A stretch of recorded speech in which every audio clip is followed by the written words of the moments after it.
Hello students, a very good evening to all of you. बच्चों कैसे हैं बच्चों आप लोग? यस बच्चों, हम लोग बात कर रहे थे फाइलम्स की और किंगडम एनिमेलिया में जो नेक्स्ट फाइलम आज हम स्टडी करने जा रहे हैं वो है फाइलम आर्थ्रोपोडा। अगर हम इस फाइलम की बात करें तो बच्चों किंगडम एनिमेलिया के सारे फाइलम्स में जो सबसे लार्जेस्ट फाइलम है वो फाइलम यही है, फाइलम आर्थ्रोपोडा। बच्चों इस फाइलम की एक क्लास है दैट इज क्लास इंसेक्टा, जिसमें हमारे अर्थ पर प्रेजेंट वैरायटी ऑफ इंसेक्ट्स उसी क्लास में आते हैं और that class is considered as a largest class of kingdom Animalia. तो चाहे हम लार्जेस्ट फाइलम की बात करें चाहे हम लार्जेस्ट क्लास की बात करें, ये दोनों ही चीजें फाइलम आर्थ्रोपोडा से रिलेटेड है। बच्चों आर्थ्रो का मतलब होता है जॉइंट, और जब हम पोडा की बात कर रहे हैं तो यहां पर जो आर्थ्रोपोडा का सिंपल सा मीनिंग है कि इस फाइलम के मेंबर्स में जॉइंटेड एपेंडेजेस पाए जाते हैं। चाहे इस फाइलम के मेंबर्स के पैर हो, लेग्स, चाहे विंग्स हो, चाहे हेड रीजन हो, चाहे थोरैक्स हो, चाहे एब्डोमेन हो, हर पार्ट छोटे छोटे सेगमेंट से मिलकर बना होता है, ज्वाइंट होते हैं वो आपस में। तो गाइज हम स्टार्ट करते हैं अपना phylum that is phylum Arthropoda. तो phylum Arthropoda is the largest phylum.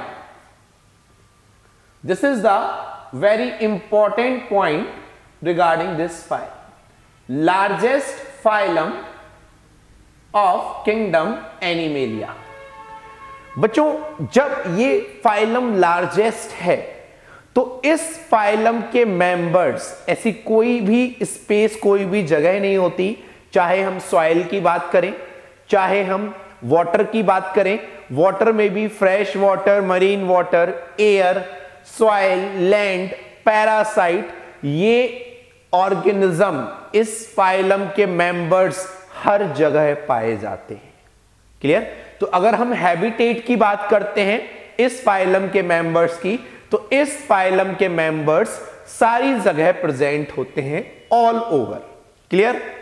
Now अगर हम बात करते हैं फाइलम के बेसिक फीचर्स की, तो जो बेसिक फीचर्स फाइलम एनिलिडा के थे जो इसके पहले हमने स्टडी किया था, वही सेम टू सेम इस फाइलम आर्थ्रोपोडा के भी हैं। That means they show organ system level of organization. I am writing here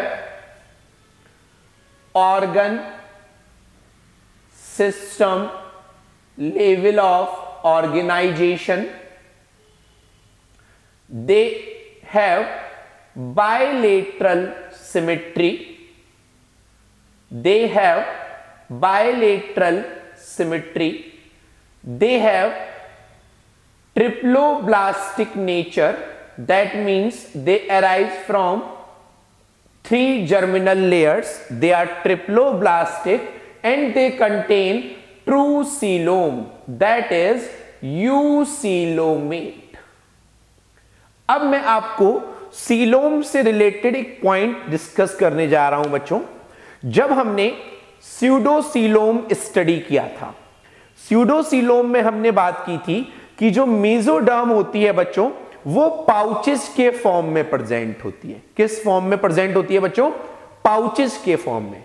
जब हम फाइलम एनिलिडा से स्टार्ट करते हैं सीलोम का डेवलप होना, ट्रू सीलोम का डेवलप होना बच्चों, तो फाइलम एनिलिडा, फाइलम आर्थ्रोपोडा और इसके बाद जो नेक्स्ट फाइलम स्टडी करेंगे फाइलम मोलस्का, इन फाइलम के मेंबर्स में जो सीलोम डेवलप होती है, that coelom is developed due to splitting of mesoderm layer. जो पाउचेज में मेसोडर्म की लेयर थी, जो पाउचेज में मेसोडर्म की लेयर थी बच्चों, उस लेयर के स्प्लिट होने से सीलोम का फॉर्मेशन होता है और ऐसी सीलोम को हम शाइजोसीलोम कहते हैं। That is called schizocoelom. I am again repeating, coelom which is developed due to splitting of mesoderm layer is called schizoscoelom. Phylum Annelida, arthropoda and Mollusca में इसी टाइप की सीलोम प्रेजेंट होती है। Clear this thing ना। अब हम आते हैं एक एक जनरल फीचर को हम डिस्कस करते हैं बच्चों। फाइलम आर्थ्रोपोडा में जैसे कि मैंने बोला ये सबसे लार्जेस्ट फाइलम है, कई सारे ऑर्गेनिजम्स इस फाइलम में इंक्लूड हैं। तो इस फाइलम की जब हम सिस्टम की बात करते हैं, चाहे वो रेस्पिरेटरी सिस्टम हो, चाहे वो सर्कुलेटरी सिस्टम हो, इन फाइलम में कई वैरायटीज ऑफ स्ट्रक्चर्स देखने को मिलेंगे।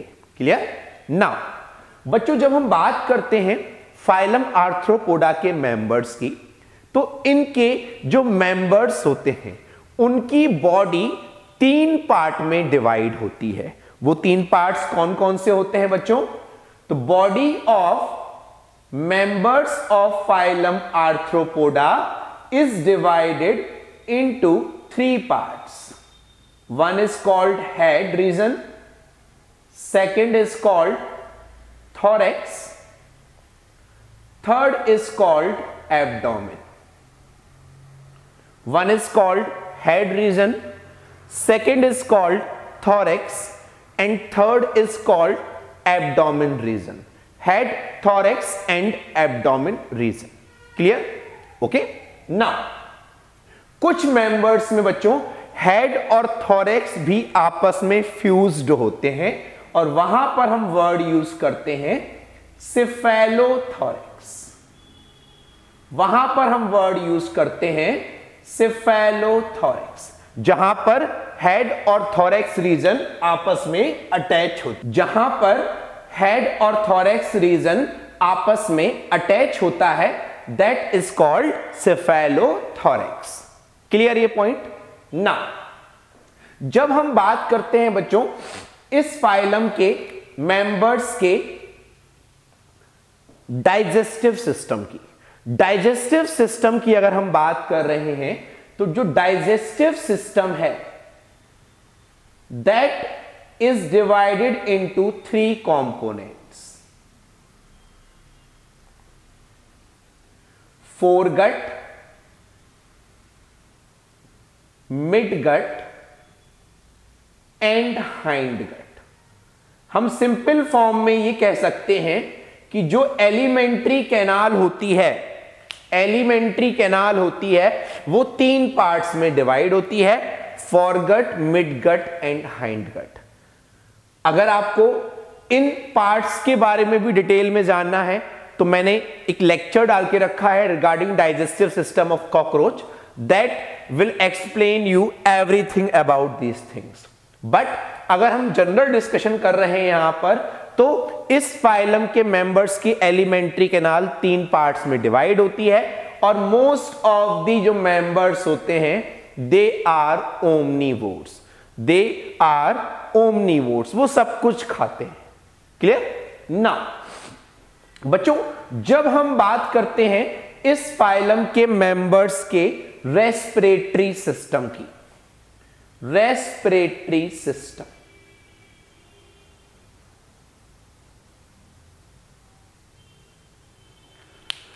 कुछ मेंबर्स में रेस्पिरेशन के लिए, कुछ मेंबर्स में रेस्पिरेशन के लिए ट्रैकिया प्रेजेंट होता है, they contain tracheal system.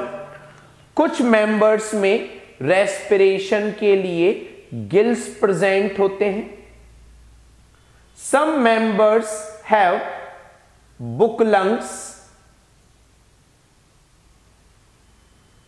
Some members have book gills.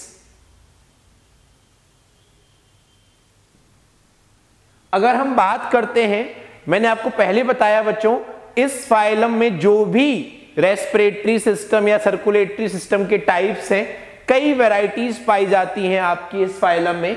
अगर हम बात कर रहे हैं ट्रैकिया की, तो trachea is mainly present in cockroach. अगर हम बात कर रहे हैं गिल्स की, तो जो एक्वाटिक एनिमल्स होते हैं, prawn, crab, they contain gills.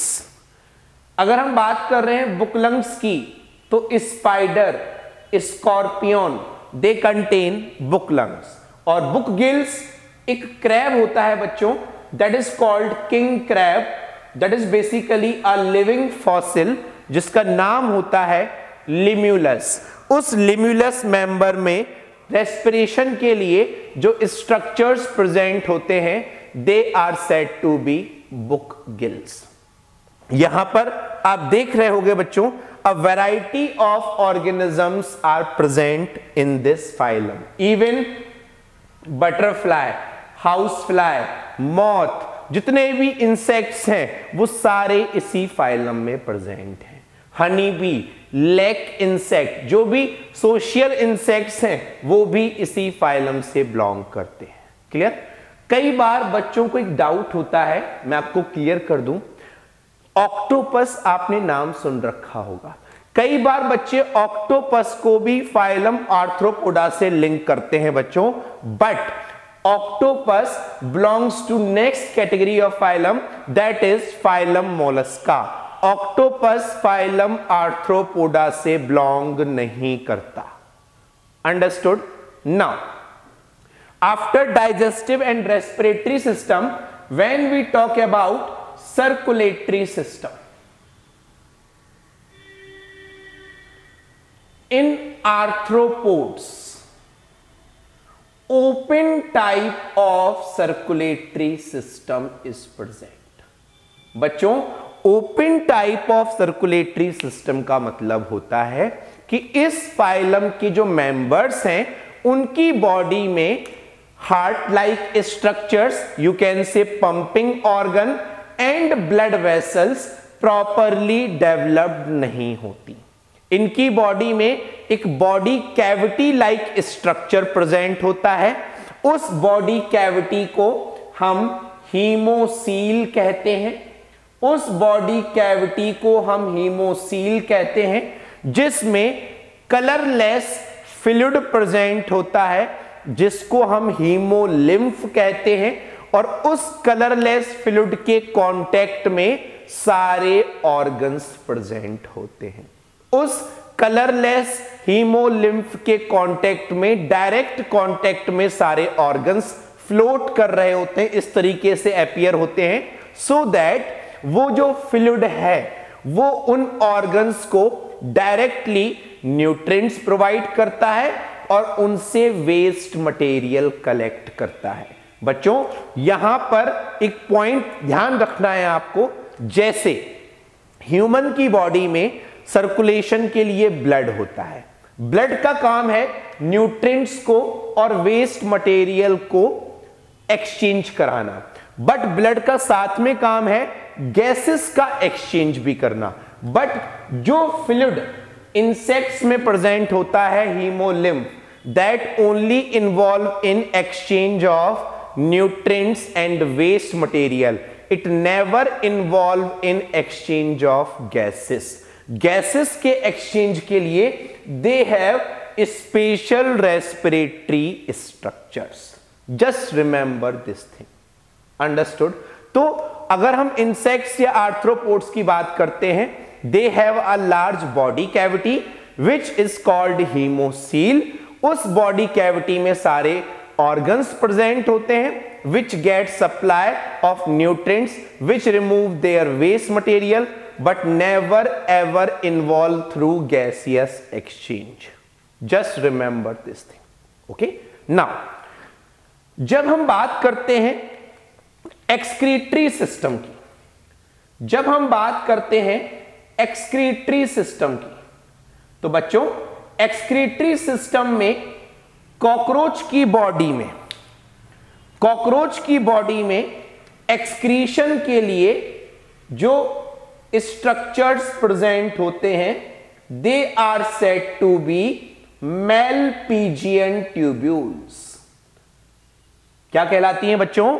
Malpighian tubules. Prawn and crab, prawn and crab, they contain green glands. Green glands को हम एंटीनल ग्लैंड्स भी कहते हैं। ग्रीन ग्लैंड्स को हम एंटीनल ग्लैंड्स भी कहते हैं, and book lungs and book gills, इनको हम कॉक्सल ग्लैंड कहते हैं। जो स्पाइडर और लिम्युलस में एक्सक्रीटरी ऑर्गन्स हैं, बुक लंग्स और बुक गिल्स तो रेस्पिरेटरी ऑर्गन्स हैं, बट इनमें जो एक्सक्रीटरी ऑर्गन्स है that is called coxal gland. बच्चों, these are the different excretory organs present in different animals। अब आप सोच रहे होंगे कि सर इतने सारे इंसेक्ट्स हैं, बट हम कुछ ही स्पेशल ऑर्गेनिज्म की बात करते हैं बच्चों, जो हमारे सिलेबस से रिलेटेड हैं, बार बार हमारे एग्जाम्स नीट लेवल पर पूछे जाते हैं, और ये स्ट्रक्चर्स कभी ना कभी किसी ना किसी लेवल पर आपको एग्जाम पॉइंट ऑफ व्यू से मिलेंगे ही मिलेंगे। ओके, ये तो बात हुई एक्सक्रीटरी स्ट्रक्चर्स की। जब हम बात करते हैं एक्सक्रीटरी प्रोडक्ट की, उसकी भी वैरायटीज है बच्चों। जो एक्वेटिक ऑर्गेनिजम्स हैं, prawn, crab, they produce ammonia as a excretory waste. जो इंसेक्ट लैंड एरिया पर रहते हैं, कॉकरोच हो गया, it produce uric acid. Spider की बात की जाए तो spider produce a specific chemical as a waste material that is called guanine. आपने ग्वानिन का नाम डीएनए में सुना होगा, नाइट्रोजनस बेस पेयर के फॉर्म में adenine guanine. Spider produce that guanine as a excretory waste. So guys, excretory organs के variety के साथ साथ इनमें एक्सक्रीटरी प्रोडक्ट्स की भी वैरायटीज पाई जाती हैं। एक्वेटिक इंसेक्ट्स अमोनिया एक्सक्रीट करते हैं, land insect uric acid produce करते हैं, और स्पाइडर अपने आप में ही एक specific chemical that is guanine excrete करता है। ओके, नाउ अगर हम बात करें फाइलम आर्थ्रोपोडा के अर्थ पर डोमिनेंट होने की, तो बच्चों इस फाइलम आर्थ्रोपोडा के अर्थ पर डोमिनेंट होने का रीजन है कि इन ऑर्गेनिजम्स की बॉडी के चारों तरफ एक स्केलेटन प्रेजेंट होता है, जिसको हम एक्सोस्केलेटन कहते हैं। इन ऑर्गेनिजम्स की बॉडी के बाहर एक स्केलेटन प्रेजेंट होता है, एक प्रोटेक्टिव कवरिंग होती है, जो बनी होती है काइटिन की, और काइटिन के इस प्रोटेक्टिव कवरिंग की वजह से हमारे जो इंसेक्ट्स हैं वो अर्थ पर डोमिनेंट हैं। वो इतनी आसानी से किल नहीं होते bye there predators. Clear this thing? Now अगर हम बात करें इस फाइलम के नर्वस सिस्टम की, अगर हम बात करें इस फाइलम के नर्वस सिस्टम की, तो nervous system similar to phylum annelida, nervous system consist of nerve ring as well as double solid ventral nerve cord, double solid ventral nerve cord, double solid ventral nerve cord। मैं already phylum Annelida में इस nerve cord का जिक्र आपसे कर चुका हूं, तो फाइलम आर्थ्रोपोडा में भी नर्व रिंग और double solid ventral nerve cord present होती है। इन सारे ऑर्गन सिस्टम के साथ साथ इस फाइलम के मेंबर्स में कई स्पेशल सेंसरी ऑर्गन्स भी होते हैं। जैसे आपने अगर मक्खी मूवी देखी हो बच्चों, उस मूवी में जब हाउस फ्लाई का वो हेड रीजन दिखाते हैं तो वहां पर स्पेशली उनकी आई को दिखाया गया है। उस हाउस फ्लाई की आई छोटे छोटे छोटे सेगमेंट से मिलकर बनी होती है। ऐसी आईज को, इंसेक्ट्स की ऐसी आईज को हम कंपाउंड आईज कहते हैं। और कंपाउंड आईज जो होती हैं they are involve in vision, they are involve in vision, और जिस विजन को वो रिप्रेजेंट करती हैं that is called mosaic vision. इस विजन को भी मैंने कॉकरोच के पार्ट में डिस्कस किया है। मोज़ेक विजन की सेंसिटिविटी बहुत ही हाई होती है, वो इजीली डिटेक्ट कर पाते हैं कि कोई आपके सामने कोई ऑब्जेक्ट उनके सामने प्रेजेंट है, बट उसका रिजोल्यूशन कम होता है। हो सकता है वो एग्जैक्टली डिटेक्ट नहीं कर पा रहा हो कि वो ऑब्जेक्ट है क्या, बट वो ऑब्जेक्ट है, वो सेंसिटिविटी वो इजीली डिटेक्ट कर लेती है। तो बच्चों, एज अ सेंसरी ऑर्गन्स इनके अंदर कंपाउंड आईज प्रेजेंट होती हैं। कुछ मेंबर्स में एंटीना प्रेजेंट होते हैं, वो भी एटमॉस्फेयर से साउंड वाइब्रेशन, टेम्परेचर का रिस्पॉन्स, टच का रिस्पॉन्स, ये सारी चीजें कलेक्ट करते हैं। तो इस फाइलम की जो मेंबर्स हैं, नर्वस सिस्टम के साथ साथ इस फाइलम के मेंबर्स में सेंसरी ऑर्गन्स भी वेल डेवलप होते हैं। अगर हम डाइजेस्टिव सिस्टम को लेकर एक और पॉइंट आपसे डिस्कस करें बच्चों, तो इस फाइलम के मेंबर्स जितने भी हैं उनमें अलग अलग टाइप के माउथ पार्ट्स प्रेजेंट होते हैं। फॉर एग्जाम्पल, अगर मैं मॉस्किटो की बात करूं, जो फीमेल मॉस्किटो होता है दैट डिपेंड्स ऑन ब्लड, वो ब्लड सक करता है, तो उसके जो माउथ पार्ट्स होते हैं they are piercing and sucking type, वो पियर्स करता है स्किन के अंदर और ब्लड सक करता है। यही हम मेल मॉस्किटो की बात करें, मेल मॉस्किटो जो कि फ्रूट से जूस कलेक्ट करते हैं, तो उनके पास जो माउथ पार्ट्स होते हैं वो फीमेल मॉस्किटो के माउथ पार्ट्स के कंपैरिजन में डिफरेंट होते हैं। कॉकरोच के माउथ पार्ट्स की बात करें तो कॉकरोच के mouth parts biting and chewing type के होते हैं, वो पहले अपने फूड को बाइट करते हैं, then they help in chewing also. तो different organisms contain different mouth parts. Clear these points? Now अगर हम फाइलम आर्थ्रोपोडा के मेंबर्स की बात कर रहे हैं तो मोस्ट ऑफ द मेंबर्स में मेल और फीमेल सेक्स अलग अलग बॉडी में प्रेजेंट होते हैं, they are unisexual. Most of the members are oviparous, they lay down egg, but कुछ विवीपेरस भी होते हैं, और इनमें कई सारे लार्वल स्टेजेस तो नहीं बनती हैं, बट जो यंग वंस बनता है वो एडल्ट में कन्वर्ट होने से पहले कई बार अपने अंदर चेंजेस लाता है, और उन चेंजेस को हम मोल्टिंग भी कहते हैं। क्या बोलते हैं बच्चों? मोल्टिंग, जिसके थ्रू जो यंग वंस है वो बार बार अपने बॉडी स्ट्रक्चर, बॉडी फॉर्म में चेंजेस लाता है, और finally after many moultings it convert into adult. Clear this thing? So guys, this is about the phylum Arthropoda. If you guys still have any doubt in this phylum or any topic regarding kingdom Animalia, you can ask anytime. Okay? God bless you. मिलते हैं बच्चों next phylum के साथ, that is phylum Mollusca. Thank you.